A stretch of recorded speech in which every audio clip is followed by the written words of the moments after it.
Good evening, and hopefully the rest of the show will go a little smoother. That introduction was a little awkward. Sounded like the song I was playing was running in slow motion, but everything is awesome. And it's Monday. Congratulations, you've made it. Welcome back to Monday. And here I am, Justin Teeuwen, bringing you Funday Monday. Tonight's topic is doing kind deeds, doing kind things for others. That's what we're going to talk about today. Just remember, life has enough worries. It's time to find some joy. And on Monday, we search for the good and we celebrate it. I'm just going to put on a little break thing here and notice that my door is open, just to make sure the sound is good. We're going to fix that. All right, so welcome. And it is Monday, and I am happy to be here with you. So let's talk about some cool things. The first thing up, the word of the week. Let's see, there it is. The word of the week is determination. Determination is the word of the week, and I am very excited about this word. I believe in this word because this is what really helps you get through things. Determination. It is your focus, your will. Where does determination come from? It comes from the Latin root word determinationem. Now, what's interesting in the etymology or the history of the word determination is our current modern meaning of it. It is a fixed direction toward a goal. That was around 1650, used in the context of physics and anatomy. However, the one I'm talking about, the fixation of will, originates in the 1680s. Terminationem actually has its root in the word terminus, which means to an end, and D means off, so it's off to an end. That's essentially where the word determine means. You are moving towards a goal, towards something. So as you're going through your week, I want you to think about what you are determined about. What are you focused on? What is really going to be at the heart of what you do? And for me, determination this week is running this show. I'm doing a trip to Toronto, and rather than defer or cancel the show for the days that I'm going to be there, I'm going to endeavor my best to continue running the show in the midst of doing some work. So there you are. Determination, the word of the week. So the topic of the day, doing kind deeds to help others. And I'm going to talk a little bit about today's kind deed. And it's actually a personal experience. I got a phone call. I guess it would have been about 4 days ago. And it was from this very nice young girl. She was looking for help for someone she just met, a complete stranger. This guy was looking for a place to stay. He was looking for an apartment, and I guess he was new to Canada. He was a recent immigrant, and unfortunately, he did not speak any English. He spoke only Arabic. She met him on the street, spoke with him. Her Arabic was a bit loose, but she was able to communicate with him. And together they were able to start looking up different websites and different locations of places he could stay, a room for rent, and that kind of thing. As a recent immigrant, he'd already received help from the government of Canada. However, he'd been, I think, felt a little lost and needed some connection. And this girl went way out of her way. I think she probably spent something around 3 hours with him, helping him find his place. So to you, if you are listening to this young lady, good for you for going out of your way to help him. And I hope that he was able to get the help in full that he needed. I think to myself, how little how far would you go for a stranger? How far would you go for someone that you just met? And if you have any cool stories of someone who went way out of their way to help you, you can email me at wewin@timeconsultinginc.com. There it is, wewin@timeconsultinginc.com. So just remember, when you're doing a kind deed for someone, I think the thing that I think about is, what would I do? What would I want if I was someone in that position? And of course, you always wonder, well, this is a complete stranger. This is someone I don't know. Maybe I shouldn't go and put myself at risk. There are safe ways that you can help others. For example, I think that this person met with the man in question in public areas and sat down with him and made phone calls and was very careful to make sure she was safe while she did so. So there are lots of ways that we can help others. And, you don't need to put yourself out of in terms of risk. What's amazing to me, though, about this story is how much time she dedicated to a man that she really didn't know. Someone that was a complete stranger, and she just helped him. And I think that that's a miraculous and wonderful thing. to do for someone. I remember for myself, I was backpacking in India, and I actually purchased this suit and about 4 others. I'm wearing a red suit for my listening viewers who listen on podcast. And what's amazing is I just picked up the suits from the tailor. I was on my way to the train station. I had about 15 minutes to make it to the train station when ominous thunder sounded over the skies, and I said, maybe it's going to rain. I better pick up the pace. So I picked up the pace, and unfortunately, it did start to trickle a little, and I was worried. The suits are made of silk. I didn't want them to get damaged, and I also didn't want to get wet myself. So I'm picking up the pace, and I'm kind of putting out my thumb to hitchhike, to look for a free ride. And this really nice guy just pulls up in a motorcycle of some kind, and it says, "Hey, where are you going?" And I said, "The train station." So he's like, "Hop on." And so I hopped onto the back of his bike, and he gives me a ride. He stops at this hotel to, tell somebody where he's going, and then we're off again, scootering all the way to the train station. When I get to the train station, I get off, and I said, how much? I felt like offering him some money, or I said, "Can I give you something?" He's like, no, don't worry about it. Bless you and have a great day. And I thought, what a nice guy. He went, easily 2 kilometers out of his way. And it was only 10 minutes of his time, but it was really meaningful for me. Really meant a lot. So thank you to that guy as well. Now we're going to talk a little bit about in the positive news. So what's going on in the positive news? Let's see here. They discovered a new pesticide to save honeybees. As you know, or may not know, honeybees are currently in a declining population, and they're not really entirely sure what all the reasons are.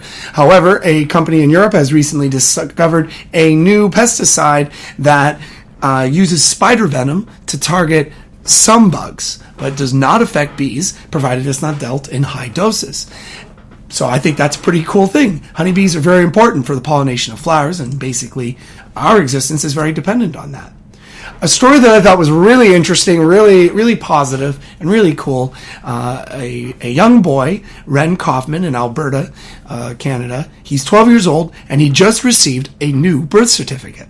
It's unusual to offer someone a new birth certificate, and in his particular case, his birth certificate was provided to him because his gender was changed from female to male. He was born declared a female, but he's felt, and he is a transgender, and he has felt that he has been a male for his life, and he appealed to the courts, and they granted him a new birth certificate. So his identity has been supported in this change. And I mean, that's very progressive, especially because he's 12 years old and much younger. I think it's a very progressive stance for our government to take, and very accepting of people and their own self-identification.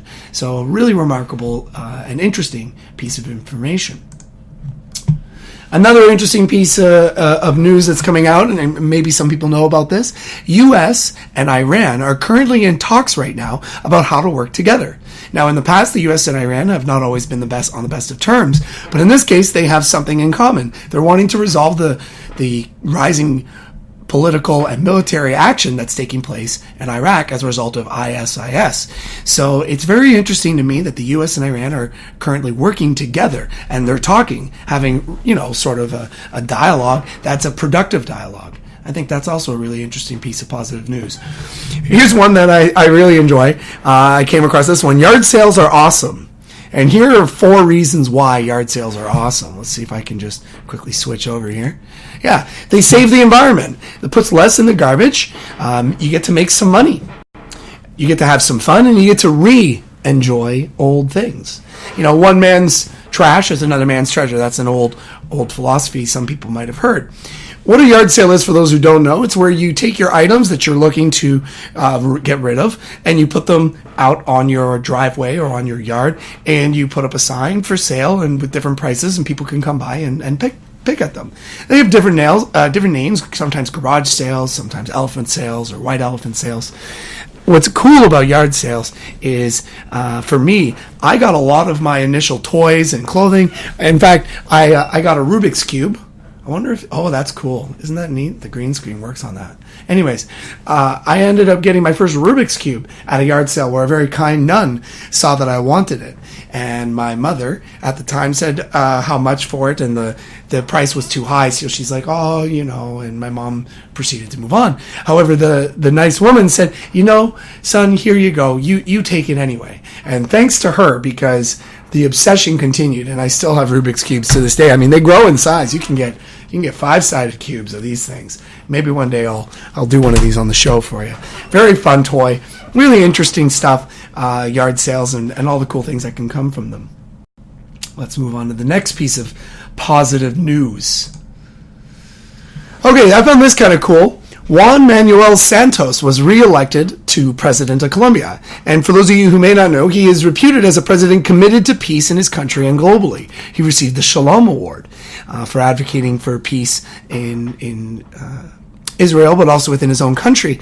I think that's a very positive and great thing, and I'm looking forward to see what kind of things President Santos is going to bring to Colombia. I'm very interested to see that. Some interesting other things in their election were, they banned alcohol in the country during the voting time, during the election. So I thought that was interesting too. And let's see, the last little piece of news that I came across. Football, as we know it, it's World Cup right now, and FIFA is currently happening. And I was looking up what's the history of football and where did it come from. It turns out football originated in the Zebu Shandong province in China, and it was called Guju. It originated somewhere between 476 and 222 BC. So it's over 2,100, 200 years old. And it was originally used as a military sport. You can look it up. There's some really cool pictures of ancient glyphs with soccer balls or something that looks like a soccer ball and Chinese people playing with them. So quite an old sport. And FIFA recognized that football originated in China in 2002. So that's not new news, although that was new for me. I didn't know that. I want to add a little anecdotal here about looking for the positive news and a little encouragement to all of the people who tune into the show. What I've noticed when I look into the news, I just type in, world news, global news, local news, or I type in even more specific things like news in China, news in Africa, news in Cambodia, news in Egypt, news in Australia. Regardless of where I touch on it, the first 5 or 6 articles all use a lot of negative terminology, a lot of negative language, and even what they talk about is negative. I remember this really nice gentleman, I think it was while I was backpacking in India, and I was talking to him about the news, and I said, the news is pretty negative. And here the news seems a little more positive when I was reading their newspaper. And he said, well, the news is negative in a country where everything is going well. Because things are well in your life, you notice the negative things. So I thought that was an interesting perspective. I wonder if it's because our lives are so great that we notice when only the negative. Maybe that's why negative things seem so significant. Are they significant? I think it's up to us to start looking and searching and sharing positive news. So if you have positive news, send it over to me and I will share it with the world to wewin@timeconsultinginc.com. Okay, let's get back to the rest of our show today. I think we're actually I'm going to take just a 1-minute break. Going to check out that song again, see if I can get it working. And then when we return, we're going to look at the news rewrite of the week, the positive rephrase of the week, and also some news and updates on what's coming up this week. So stay tuned and we'll talk more in just a few minutes.